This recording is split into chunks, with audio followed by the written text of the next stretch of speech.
Gran èxit de participació a la matinal de futbol solidari organitzada per l'ONG Juntos por Senegal por un futuro mejor. Els camps de futbol del Mas de Tous acollien diferents partits amistosos entre les escoles del Vaivonense, Cracs, Júcar, Levante i València Club de Futbol. Més de 18 partits disputats entre les categories prebenjamí, benjamí i aleví.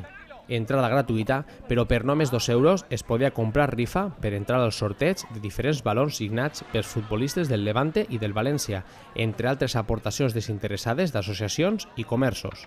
L'objectiu era recaptar fons amb el fi d'obrir un locutori per ofertar cridades de telèfon i enviament de diners a Guediguallé, prop de Dakar.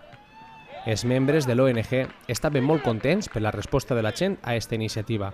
Qualsevol ajuda és poca i en este cas en concret ha superat les seues expectatives. Ha sido un éxito.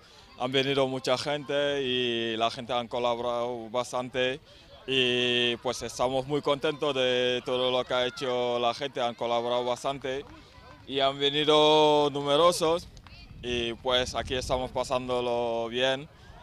Y muchas gracias por el Ayuntamiento de la Puebla de Valbona y por el Valbonense también. Muchísimas gracias y a todo el mundo que han venido a participar en ese matinal que hemos organizado hoy. Molts han sigut els comerços que han participat i col·laborat amb aquesta iniciativa, així com diferents associacions i entitats que han prestat objectes per a la rifa.